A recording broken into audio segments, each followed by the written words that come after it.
I point to it all the time, of course. It's the rain without the idea of rain. It's the sensations in the body without the idea of body. It's the sound of the cars without the idea of cars or out there or road. It's the feeling in the chest when we don't imagine visually a chest, or we don't think the body location as its concept. It's just the sensation by itself. That's what I mean by direct experience. Now, what makes that challenging? What makes that tricky for some people? What makes it tricky for everyone before you really start getting the insights? Without some insight, it will be you'll think you're feeling and you're not. You think you're hearing and you're not. You're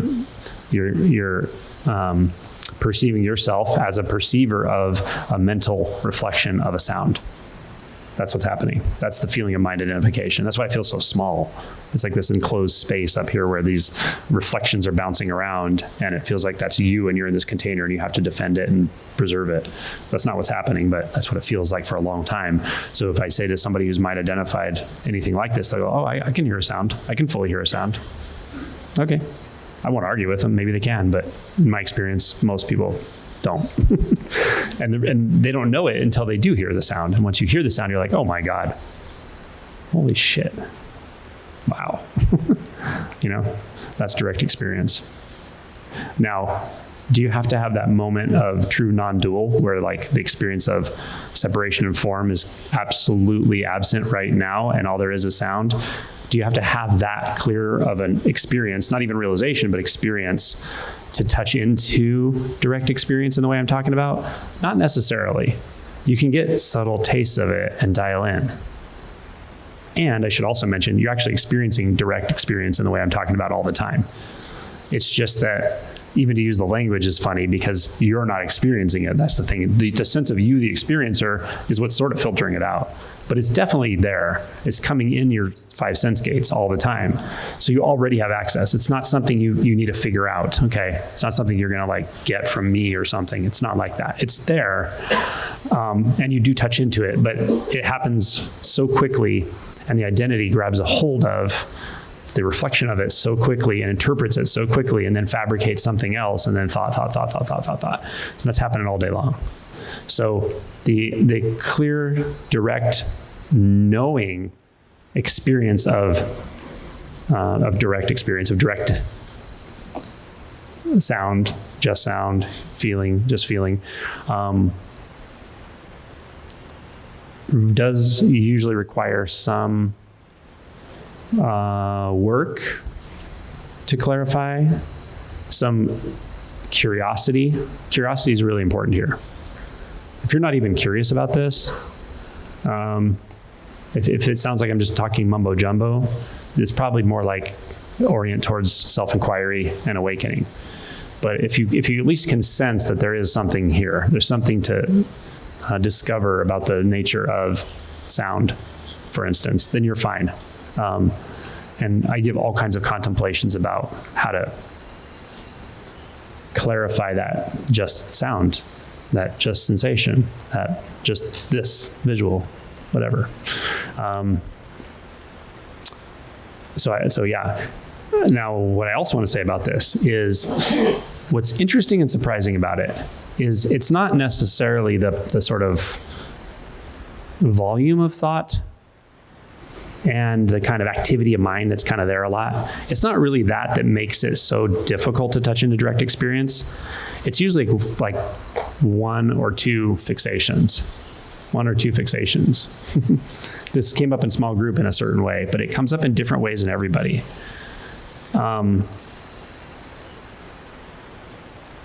we can actually, at some point, decide or be taught that we need to not feel something, not hear something, not see something. We're taught that we actually, as a defense mechanism or to maintain an identity, have to pull back inward, which is causally related or directly related to the experience of pushing outward. And that pushing outward is actually pushing away sensation. Body sensation, sound in a three-dimensional world. So there's a causal relationship between the sense of having to be someone that pulls inward, away from life, away from experience, and simultaneously keeps that at bay, whatever that is. It could be anything. It could be pain, could be emotional pain, could be a person or a situation, but the more you take it inward, the more you realize it's an internal process. There's something going on in here that's setting this up. So that's why, again, if you're having challenges with the non-dual contemplations, or it just seems too fleeting to realize sound is just sound, nothing more, nothing less, and it's literally everything, then there's probably some level of emotional repression or sensory avoidance going on somewhere. So don't overlook that and be open to seeing where it could be, how it could be set up, how it might be set up for you in your belief system. A belief doesn't seem like the kind of thing that could like massively repress sensation or emotion or anything, but it has a way of doing that, strangely. It's a whole mechanism. But the good news is seeing the belief clearly, seeing what's really, really held to be true about you, about the world, about relationship, about health, about your body, about pain, about any specific emotion, seeing clearly the belief that's held about that clearly often really dislodges this polarity. Sometimes it doesn't. Sometimes you really have to work on that belief. Like it's such an ingrained belief, or it's related to other related beliefs, that you have to do some work around it, like really get at it from different angles. Byron Katie has like the work app or something, and you can kind of deconstruct a belief. There's all kinds of ways to do it. Of course, you can ask yourself, what are the implications of this belief? If this belief is true, what does that mean? If this belief is false, what does that mean? What has this belief cost me? And then what are other beliefs related to this? I think those are generally, and what emotion? Is this belief holding an emotion back? If I let go of this belief, what emotion will I feel right now? Those are the kinds of ways I think that are most helpful to work with it.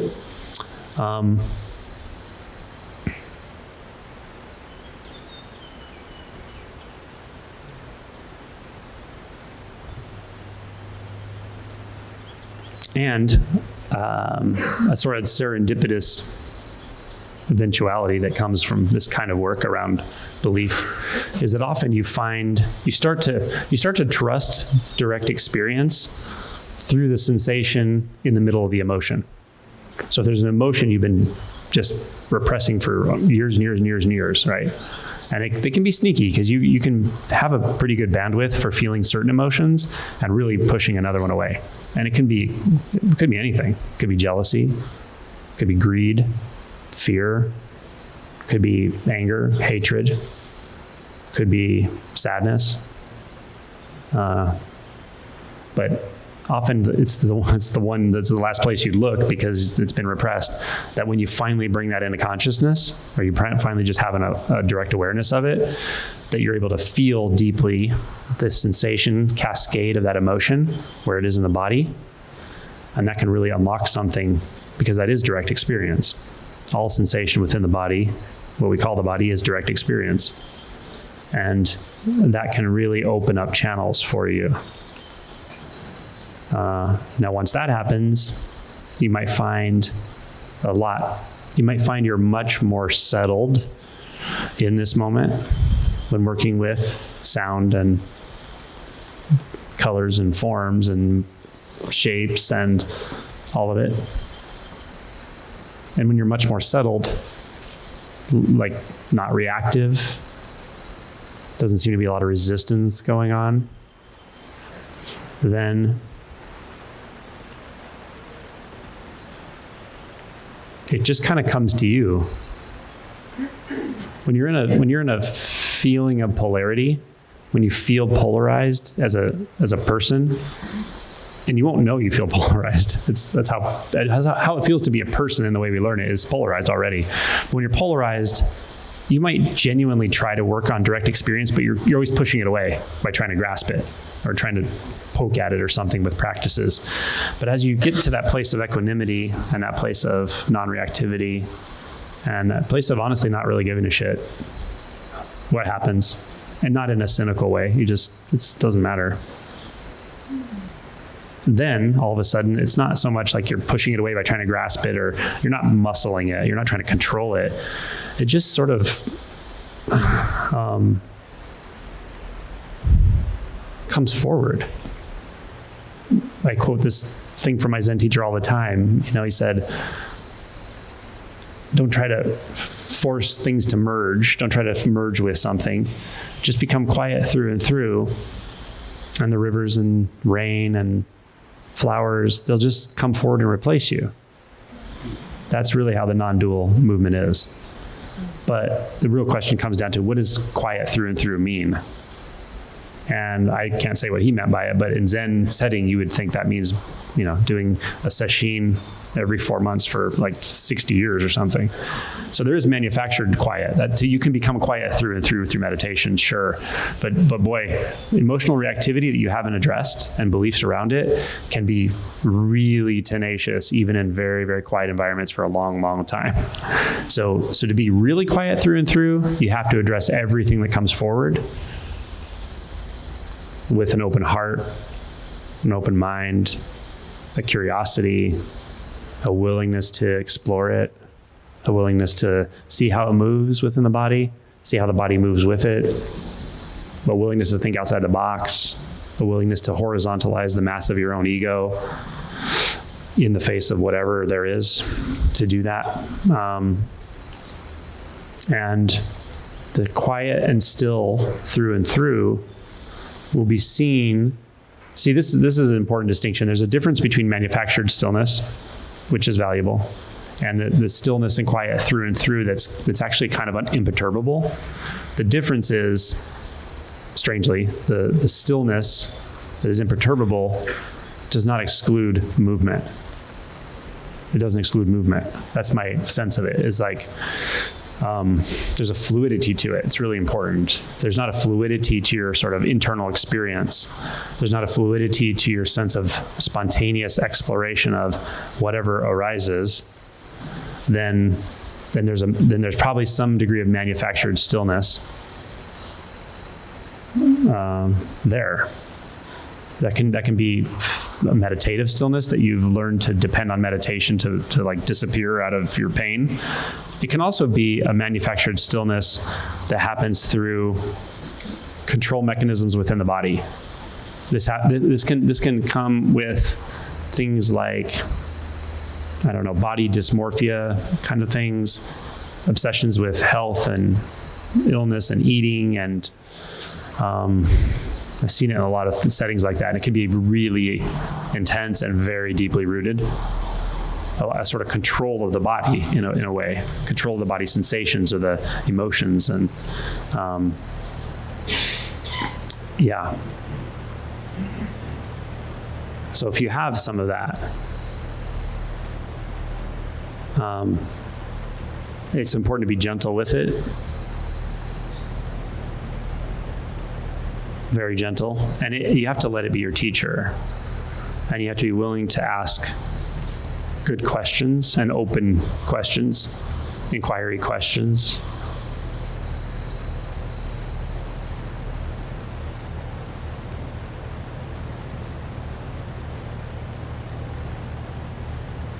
What has all this illusion of control, what has it cost me? Where am I exerting control and not wanting to see it? Why am I holding on to the control? What do I think it gives me? How do I think I benefit from that control? And how sure am I right? How sure am I that I'm right about that?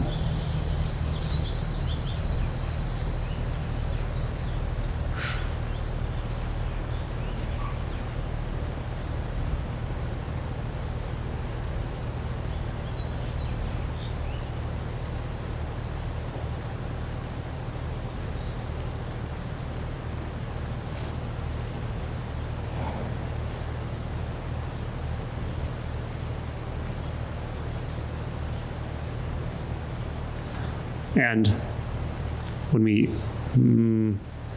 approach these fixations in this way through inquiry, right? You're looking into the belief or for the belief or at the belief, then the direct experience initially is the direct experience of consciousness. Because that belief is structured in consciousness. All knowledge is structured in consciousness, conventional knowledge.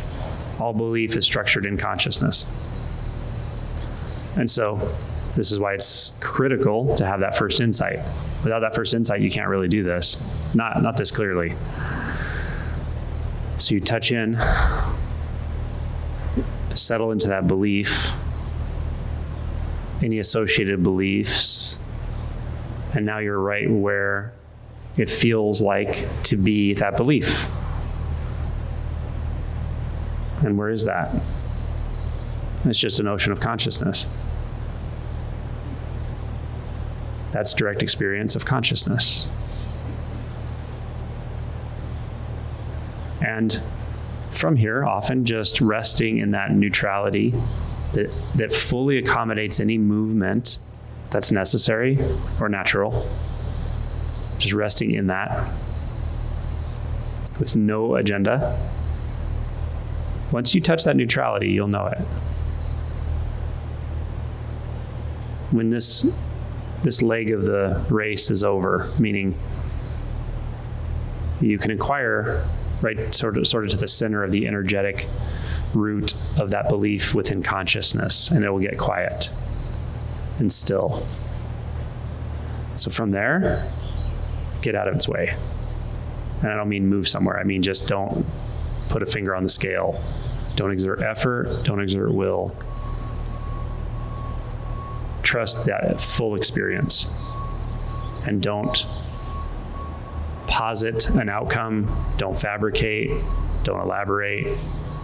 Don't eliminate. Just stay with it.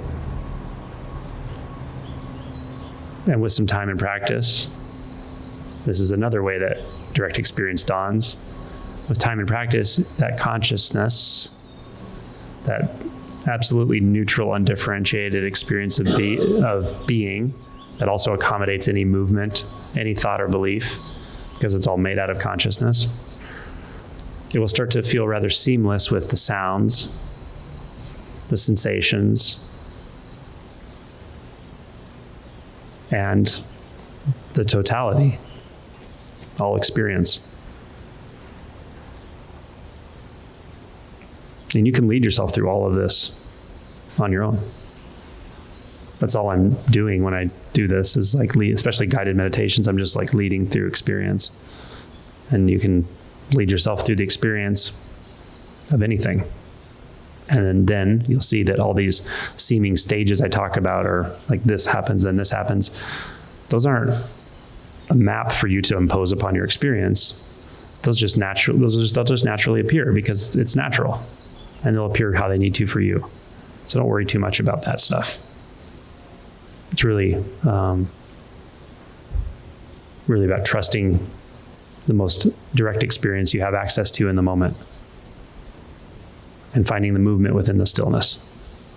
Don't manufacture stillness. Don't brace yourself. Don't push anything down. Don't push anything away. Don't try to pull anything closer. Don't cling. Don't try to let go. Don't move your mind. Don't grasp a thought. Don't conclude something. Don't dispel anything. That's not a manufactured silence and stillness. That's the silence and stillness that is at the heart of all appearance of the universe, of all universes.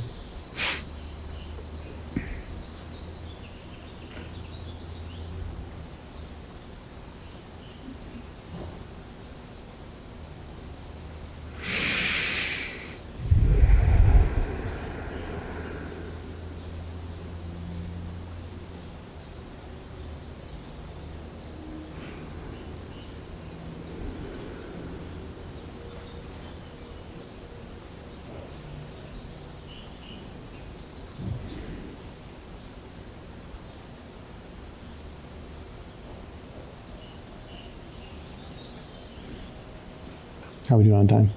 We're at time. Thank you.